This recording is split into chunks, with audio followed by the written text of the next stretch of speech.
Alexander the Great, Caesar, and Hannibal conquered the world but had no friends. Jesus founded his empire upon love, and at this hour, millions of his followers would die for him. He has won the hearts of men, a task that no conqueror can do. Do you know who said that? Napoleon. Everybody wants to be somebody. Everybody. Since the dawn of history, human beings have been trying to move up the scale of importance. And the clincher used by the serpent in tempting Adam and Eve was this, quote, "When you eat of the tree of the knowledge of good and evil, your eyes will be opened, and you will be like God, knowing good and evil." Henry Nouwen, the Dutch Roman Catholic theologian, says that ever since that point, we have been tempted.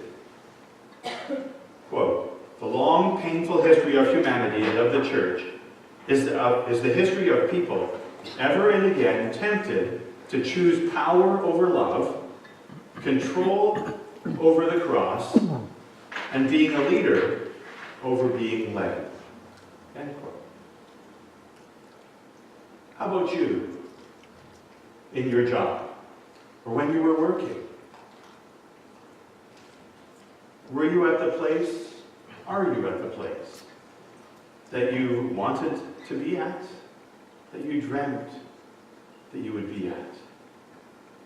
We spend our lives pursuing dreams and goals, don't we?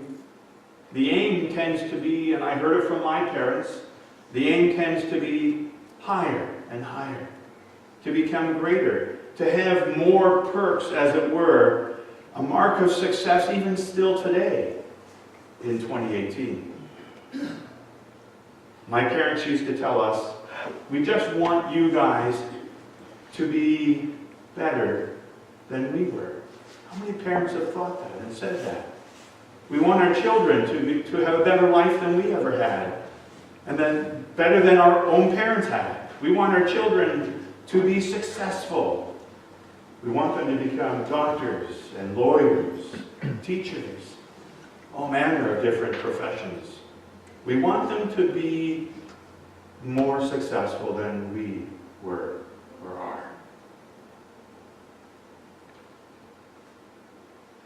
Do you remember in elementary school when your kids were there and going into high school and they started having to talk about and think about what they wanted to be when they grew up? Some of us who are approaching retirement are still trying to figure out what we want to be, or wondering what we'd like to be. And children, dreams. I wanted to become a marine biologist when I was in grade 9. Grade 10, it was something like an astronaut. In grade 11, it was something else entirely. By grade 13, I wanted to be an engineer. And look where I am. Did you ever say to your kids, or did you ever hear from your parents when you had a talk, not the talk, but when you had a talk about what you were going to do for the rest of your life? And I know that's changed an awful lot in the last 20 years. It's not necessarily anymore that our kids are going to have one calling, one occupation, one job in their lives. They're told in high school they're going to have how many now? 5 or 6 or 7 throughout the course of their lives.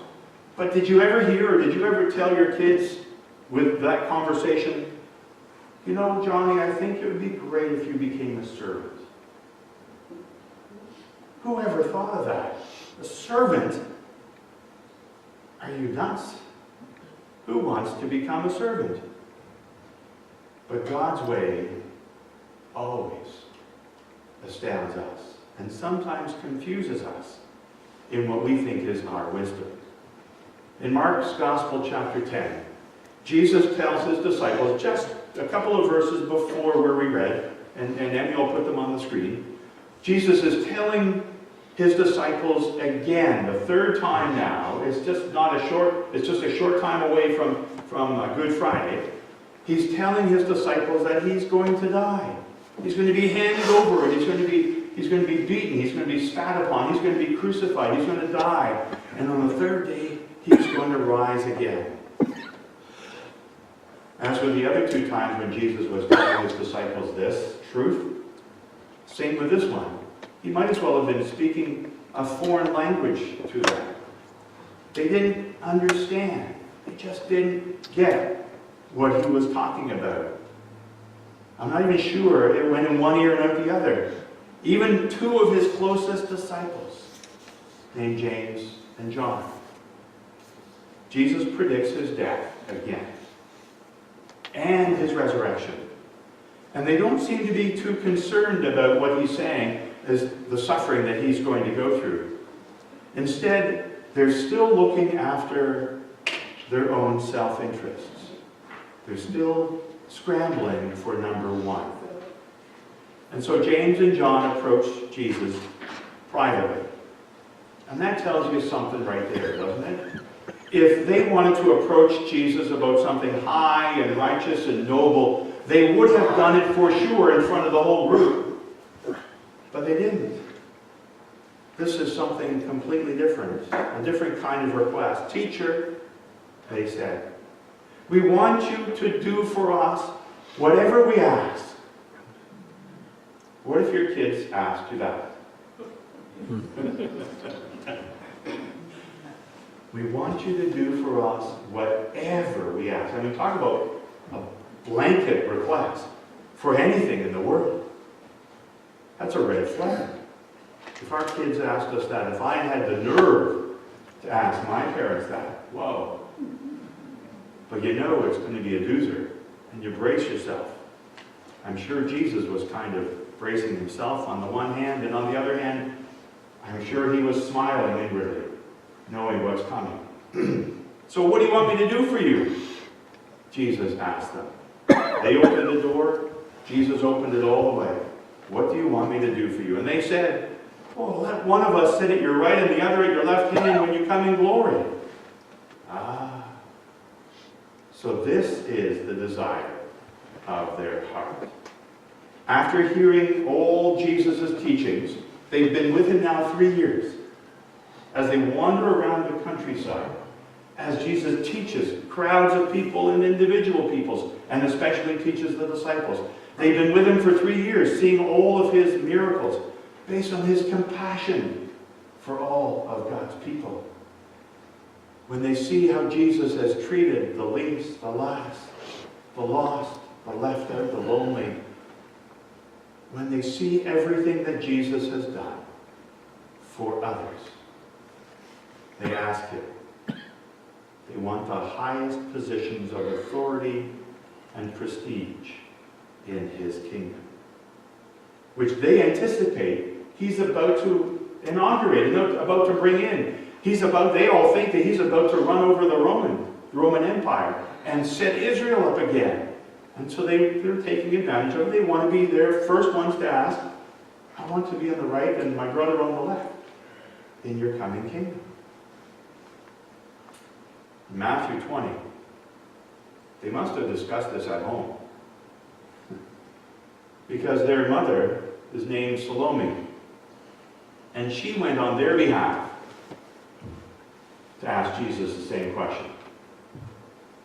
Now there's some New Testament scholars that believe that Salome was a sister of Mary, the mother of Jesus. If that's true, I don't know if it's true or not. Well, that reminds me.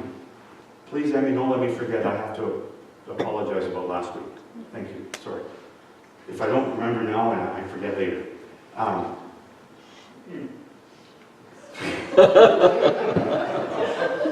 Sorry. Salome. If it's true, we don't know if it's true for sure or not. If Salome is the sister of Mary, then that makes her the aunt of Jesus. And if she's the aunt of Jesus, then James and John might be the cousins of Jesus. And maybe they thought their family connection would help them out in their cause to get ahead, especially ahead of all the other disciples. What's it called? Nepotism. Does it ever happen? Never.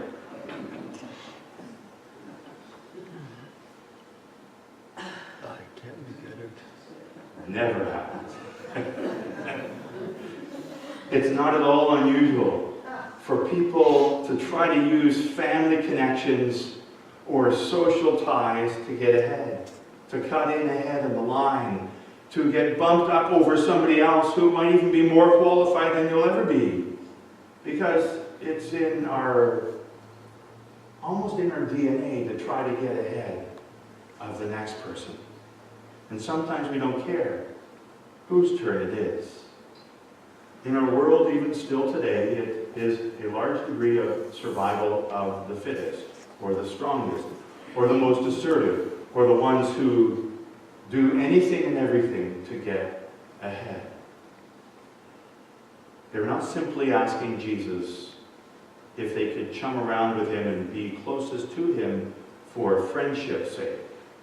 It wasn't a request for a relationship with Jesus. It was a request for power. They wanted to be at the top of the pecking order. You don't know what you're asking, Jesus said. Can you drink the cup that I'm drinking? Or be baptized with the baptism that I will be baptized with? Jesus wanted them to understand that in his kingdom, positions of power did not come according to family or social connections. It costs to have a place at his table. To ask for a place of honor in the kingdom of Christ is also a request to share in his suffering. That's one prerequisite to the other. Paul makes that point in Romans chapter 8, verse 17. Now, if we are children, then we are heirs, heirs of God and co-heirs with Christ, if indeed we share in his sufferings, in order that we may also share in his glory. And they answered him, we can. Jesus said, he agreed. Yes, you will indeed drink the cup I drink and be baptized with the baptism I will be baptized with. But to sit at my right or left is not for me to grant. These places belong to those for whom they have been prepared. And Jesus explains that positions of honor in the kingdom of God were not his to hand him. Who would we nominate? Who would we think about in our world today, or in the last 50 years, to be considered on the right hand and left hand of Christ in his kingdom? Someone like Billy Graham, Mother Teresa, the Roman Catholic Archbishop Romero, who was just canonized recently. But God has had innumerable faithful servants throughout the ages, most of whom their names are not known to history. It's interesting what happens next, though.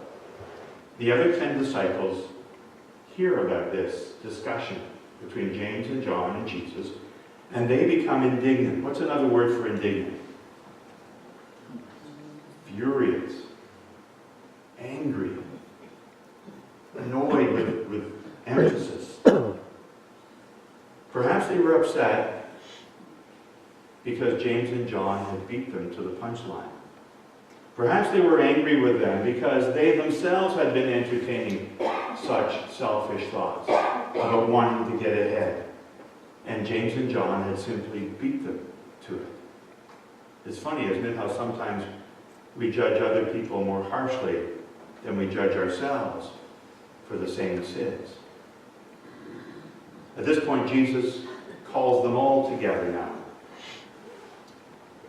perhaps to try to clear up the issue, Jesus' way. And he begins to re-emphasize the meaning of true greatness. He contrasts greatness in our world, positions of power, great possessions, and lots of prestige, with what greatness will look like in God's kingdom.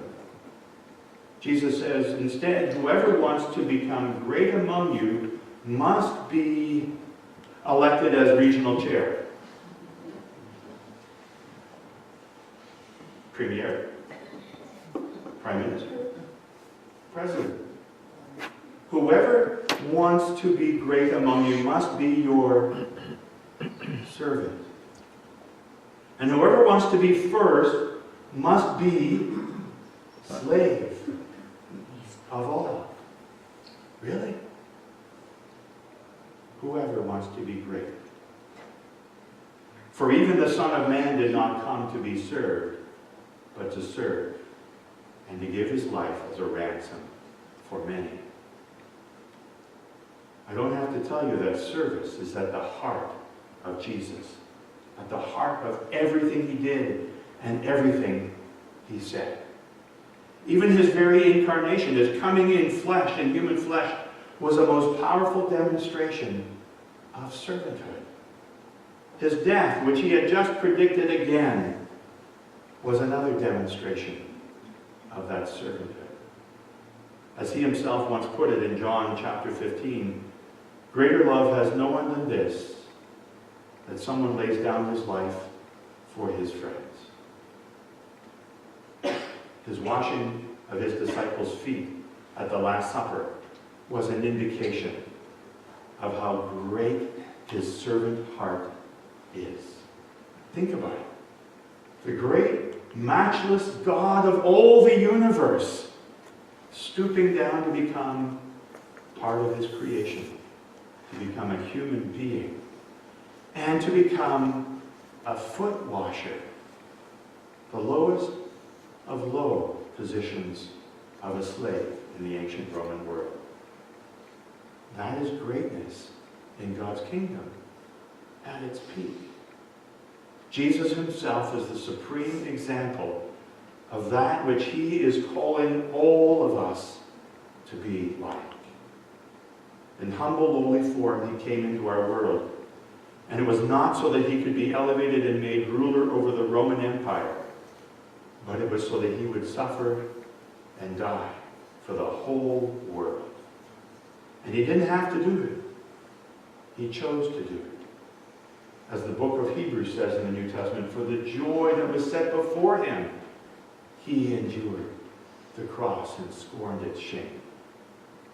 For Jesus, serving is part of who he is. In the story in the Gospel of John about Jesus washing his disciples' feet, the foot washing part of that day or that evening is what we focus on. It gets the most attention. But just before Jesus washed his disciples' feet, John 13 verse 3 says this. Jesus, knowing that the Father had given all things into his hands, and that he had come from God and was returning to God, got up from the table and washed his disciples' feet. Jesus served out of this sense of who he is. He knows he is God's Son. He knows the depth and the richness and the vitality of who he is as the servant who came to lay down his life for his creation. For Jesus, serving didn't come out of guilt. Did any of you ever experience being guilt-tripped into doing something for God? Have any of you ever felt guilty and then done something because you feel guilty? Well, you're a bunch of enthusiastic people today. Do you think Jesus experienced and felt any guilt? Not in the least bit. Never. He didn't serve out of a sense of guilt. He didn't serve out of a sense of low self-esteem. He didn't serve because other people expected it of him. In fact, the other people that had any sort of clue about him expected him to become a political, religious leader and set up Israel again as the greatest nation in the world. Jesus didn't serve because he was hoping to win the approval of other people. Not in the least bit. He served because that's what he came for. He served out of his heart, who knew who he was, God's beloved Son. And of course, serving Jesus in our lives means serving those whom Christ loves. And who does Christ love? The people who are just like me? And you? Everybody. Everybody. There are all kinds of ways to serve God's people, including simple acts of kindness. We talked about a number of weeks ago about giving a cup of cold water to somebody who's thirsty as an act of serving compassion. Of course, sometimes much, much more can be required of us in our servanthood for Christ. Even acts of immense courage. Perhaps many of you have seen or heard at least about the movie called Schindler's List. It's the film that chronicles the heroic effort of the German industrialist Oskar Schindler. Through his sacrifice, through his work, he saved over 1,000 Jews who were headed for a death at Auschwitz. At the end of the movie, many of the Jews saved by Oskar Schindler and their descendants are shown placing stones around his burial marker in Israel. It's a Jewish tradition, the stone symbolizing that the memory of this man will never be blown away in the wind. No act of service to Christ, and therefore to those whom Christ loves, will ever be blown away by the wind. It will never be forgotten. That's my hope and prayer for your service and mine, for our service together. Serving comes out of knowing who we are in relationship with God in and through Jesus Christ, his Son. We are empowered to serve because we've been touched by Jesus and we respond to his call in our lives, the one who came to serve and to give his life as a ransom for many.